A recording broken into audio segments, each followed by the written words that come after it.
Hi, this is Jayanti. நம்ம giveaway ஓட 14th contestant இன்னைக்கு என்ன சொல்றாங்கன்னு பார்க்கலாமா? Hi everybody, என் பேர் வித்யா. நான் சென்னையில இருந்து பேசுறேன். நம்ம ஜோன்ஸ் கோஸ்டல் டெலிகசி கிவ்அவே கான்டெஸ்ட்டை பார்ட்டிசிபேட் பண்ணுறதுக்காக தான் இந்த வீடியோ அனுப்புகிறேன் உங்களுக்கு. ஸோ நான் இன்றைக்கி உங்களுக்கு கொடுக்க போகிற ரெசிபி வெஜ் ஸ்டூ. இந்த ரெசிபி வந்து எங்கள் வீட்டில் எனக்கு ஆக்டர் சொல்லி கொடுத்தாங்க. இது one of the best and ரொம்ப ரொம்ப ஃப்ளேவர்ஃபுல்லான ரெசிபி, ரொம்ப டேஸ்ட்டாக இருக்கும். என்னோடய ஃபேவரட் ரெசிபி இது. எனக்கு மட்டும் இல்லை, என் ஃபேமிலியில் எல்லாருக்குமே பிடிச்ச ரெசிபி. ஆப்பம், இடியாப்பம், தோசை, இட்லி, புட்டு எல்லாத்துக்கூடமே இது நல்லா போகும். பூரி, சப்பாத்தி கூட நல்லா சாப்பிடலாம். ரொம்ப நல்லாயிருக்கும் இது.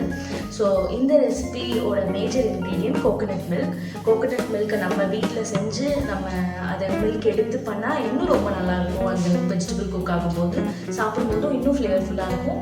கோகோனட் ஆயில் யூஸ் பண்ணுங்கள், இன்னும் அது என்ஹான்ஸ் பண்ணும் டேஸ்ட்டை. ஸோ இது எங்கள் வீட்டில் அடிக்கடி செய்கிற ரெசிபி. இதை நீங்கள் எப்படி மாற்றணுமோ மாற்றிக்கலாம் உங்கள் இஷ்டப்படி. ஸோ இந்த ரெசிபியை பார்த்து என்ஜாய் பண்ணுங்கள். உங்களுக்கு இந்த வீடியோ பிடிச்சிருந்தா லைக் பண்ணுங்கள், ஷேர் பண்ணுங்கள், கமெண்ட் பண்ணுங்கள். தேங்க்யூ ஸோ மச் வித்யா. கேரளாவுடைய பாப்புலரான ரெசிபி ஒன்று எங்களுக்கு கொடுத்துருக்கீங்க. நீங்களும் இந்த கான்டெஸ்ட்டில் பார்ட்டிசிபேட் பண்ணோன்னா நாங்கள் டிஸ்கிரிப்ஷனில் வீடியோ லிங்க் கொடுத்துருக்கோம், அதை கிளிக் பண்ணி பாருங்கள். அது புரியலைன்னா அந்த வீடியோவில் டிஸ்கிரிப்ஷனில் நாங்கள் டீட்டெயிலாக கொடுத்துருக்கோம், அதை படித்து பார்த்துட்டு நீங்களும் பார்ட்டிசிபேட் பண்ணலாம். கேரளா ஸ்பெஷல் சூப்பரான ரெசிபி கொடுத்த வித்யாவுக்கு நீங்கள் எல்லாம் சப்போர்ட் பண்ணோன்னா இந்த வீடியோவை ஃபுல்லாக பார்த்து அவங்களுக்கு ஒரு லைக் கொடுத்துருங்க. இந்த மாதிரி பாப்புலரான டிஷ்ஷஸ்லாம் நாங்கள் டெய்லி அப்லோட் பண்ணிகிட்ருக்கோம். அதெல்லாம் மிஸ் பண்ணாமல் இருக்க எங்கள் சேனலை சப்ஸ்கிரைப் பண்ணி பெல் ஐக்கனை கிளிக் பண்ணி வச்சுக்கோங்க. அப்போ தான் நீங்கள் எதையும் மிஸ் பண்ண மாட்டீங்க. இந்த இஷ்டு வளர நன்னாயிட்டு இருக்கும். இப்போ எப்படி செய்கிறதுன்னு பார்க்கலாமா?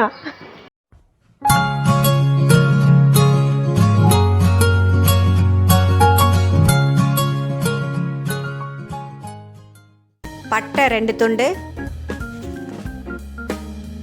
கிராம்பு 4, இடித்த இஞ்சி 1 டேபிள் ஸ்பூன், பச்சை மிளகாய் 3, சின்ன வெங்காயம் 10, கேரட் 1, தேங்காய் 1/2 மூடி, பச்சை பட்டாணி 1/2 கப், உருளைக்கிழங்கு 2, தேங்காய் எண்ணெய், உப்பு தேவையான அளவு. இன்னைக்கு கேரளா ஸ்பெஷல் இஷ்டு பண்ணுறதுக்கு நம்ம ஃபஸ்ட்டு ஒரு குக்கர் வச்சுக்கலாம்.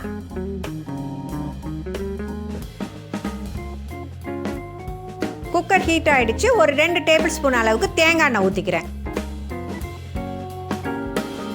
எண்ணெய் நல்லா காஞ்சிடுச்சு. இதுக்கு 2 பட்டை துண்டு, 4 கிராம்பு போட்டு லைட்டாக நம்ம வதக்கிக்கலாம். இதுக்கு ஒரு துண்டு இஞ்சை வந்து இடித்து வச்சுருக்கேன். வித்யா சொல்லும்போது சொன்னாங்க, இஞ்சை வந்து நீங்கள் இடித்து போடுங்க, அப்போ தான் அதோட ஃப்ளேவர் வந்து நல்லா இறங்கும்னு சொல்லிட்டு. அதே மாதிரி ஒரு 3 பச்சை மிளகாவை நான் நீட்டாக கீறி வச்சுருக்கேன். இதுக்கு வந்து பச்சை மிளகாவும் இஞ்சியோட காரம் மட்டும்தான், வேறு எந்த மசாலாவும் கிடையாது. அதே மாதிரி ஒரு 10 சின்ன வெங்காயத்தை நான் வெட்டி வச்சுருக்கேன், அதை இதில் போட்டுக்க போகிறோம். இந்த வெங்காயத்தை வந்து ரொம்ப வதக்கக்கூடாதுன்னு சொன்னாங்க.